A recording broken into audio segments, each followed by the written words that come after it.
नमस्ते। आज की इस दिलचस्प चर्चा में हम एक ऐसी प्राचीन यात्रा पर बात करने वाले हैं जो आज की लगातार भागदौड़ भरी जिंदगी के लिए एक परफेक्ट व्यवहारिक गाइड का काम करती है।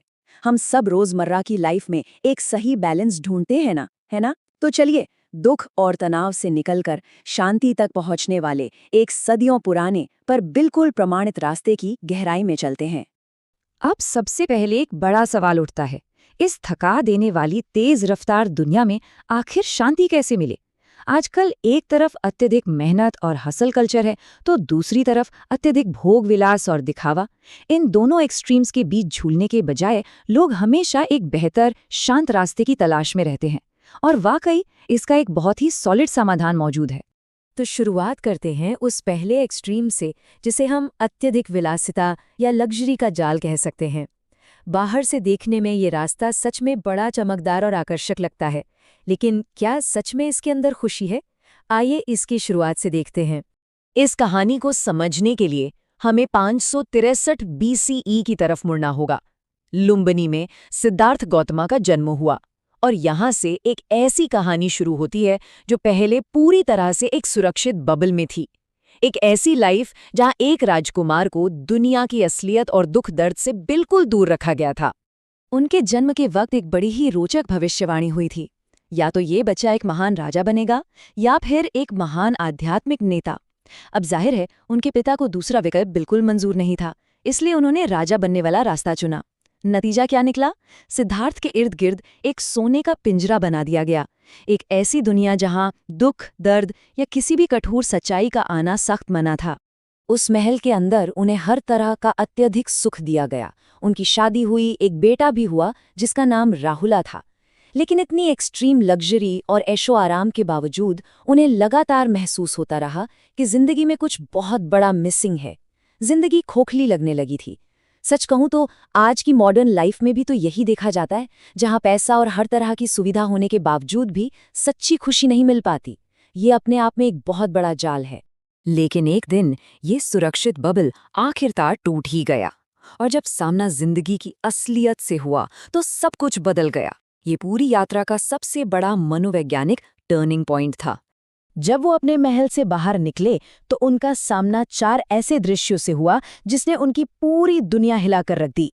एक बूढ़ा आदमी, एक बीमार व्यक्ति, एक शव, और आखिर में एक शांत साधु। सोचिए, जिस इंसान ने कभी दुख नहीं देखा, 29 साल की उम्र में जब पहली बार इनका सामना हुआ तो ये उसके लिए कितना बड़ा झटका रहा होगा। उनका ये भ्रम पूरी तरह टूट गया कि जिंदगी सिर्फ खूबसूरती और जवानी का नाम है। ये एहसास वाकई बहुत गहरा और झकझोर देने वाला था। उन्हें समझ आ गया कि जीवन में दुख आना ही आना है, ये अपरिहार्य है। दर्द, बीमारी और मृत्यु, ये ऐसी सच्चाइयां हैं जिनसे बचने का कोई रास्ता नहीं है। इन्हीं दृश्यों ने मानवता के इस सार्वभौमिक दुख को दूर करने का रास्ता खोजने की एक तीव्र आवश्यकता पैदा कर दी। और इसी वजह से 29 साल की उम्र इस कहानी का सबसे महत्वपूर्ण बिंदु बन जाती है। इसे महाभिनिष्क्रमण यानी महान त्याग भी कहा जाता है। सिद्धार्थ ने सत्य और दुख के समाधान की तलाश में अपना महल, राजपथ और यहाँ तक कि अपना पूरा परिवार भी पीछे छोड़ दिया। अब जब महल छूट गया तो अगला कदम क्या था? उन्होंने पिछली जिंदगी के बिल्कुल विपरीत एक नया रास्ता चुना। पहले भोग विलास था, अब बिल्कुल दूसरा एक्सट्रीम अपनाया गया, अत्यधिक संघर्ष। अगले 6 सालों तक उन्होंने बड़े गुरुओं से शिक्षा ली, अत्यधिक ध्यान किया, कठोर उपवास और तपस्या की।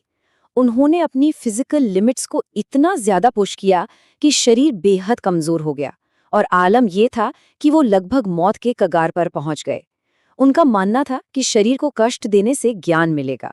अगर आज के दौर से इसकी तुलना करें तो ये उसी तरह है जैसे काम के चक्कर में खुद को पूरी तरह बर्न आउट कर लेना। और ये स्लाइड दोनों एक्सट्रीम्स का नतीजा बहुत खूबसूरती से दर्शाती है।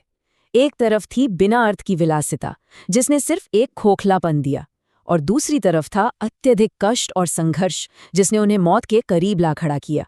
सीधी सी बात थी, ये दोनों ही एब्सोल्यूट एक्सट्रीम रास्ते पूरी तरह से विफल और बेकार साबित हुए। इनसे कुछ हासिल नहीं हुआ। तो जब दोनों एक्सट्रीम रास्ते फेल हो गए तो फिर समाधान क्या था? यहीं पर आता है इस कहानी का सबसे बड़ा और चमत्कारिक बदलाव। उस सच्ची मंजिल की खोज होती है जो आज भी हमारी जिंदगी का नक्शा बदल सकती है। इस नए रास्ते को कहा गया मध्यम मार्ग, यानी द मिडिल पाथ। इस कॉन्सेप्ट को समझना सच में बहुत जरूरी है। ये पूरी तरह से जीवन में एक बैलेंस ढूंढने के बारे में है। इसका सीधा सा मतलब है, ना तो अत्यधिक भोग विलास में फंसना है और ना ही अत्यधिक कष्ट झेलना है। इन दोनों के जाल से पूरी तरह बचकर निकलना है। और सच मानिए, आज के दौर में भी एक शांत और स्थायी लाइफ जीने का ये सबसे बेहतरीन विकल्प है। इसी बैलेंस को अपनाकर 35 साल की उम्र में बोधगया में बोधि वृक्ष के नीचे गहरे ध्यान में उन्हें आखिरकार परम ज्ञान की प्राप्ति हुई, और इसके बाद वो बुद्धा कहलाए, जिसका अर्थ ही है जागरूक व्यक्ति। उन्हें ये पूरी तरह से समझ आ गया था कि आखिर दुख क्यों आता है और इसका परमानेंटली अंत कैसे किया जा सकता है। आइए अब देखते हैं कि उनकी ये प्राचीन सच्चाइयां कैसे हमारे लिए एक प्रैक्टिकल टूल किट बन सकती हैं। ये सिर्फ कोई पुरानी कहानी नहीं है, बल्कि आज की लगातार भागती हुई जिंदगी को मैनेज करने का एक सॉलिड फॉर्मूला है। सारनाथ में दिए गए अपने पहले उपदेश में उन्होंने 4 आर्य सत्य सामने रखे, जो बहुत दिलचस्प है। पहला सत्य, ये मानना पड़ेगा कि जीवन में दुख है। दूसरा, इस दुख का एक ठोस कारण है, जो कि असंतुष्ट इच्छा और लालच है। तीसरा, ये दुख पूरी तरह खत्म हो सकता है। और चौथा, उस दुख को खत्म करने का एक व्यावहारिक रास्ता मौजूद है। एक तरह से ये 4 सीढ़ियां किसी भी समस्या का एक लॉजिकली बेहतरीन समाधान प्रस्तुत करती हैं। और वो रास्ता क्या है? वो है अष्टांगिक मार्ग या द 8-fold पाथ।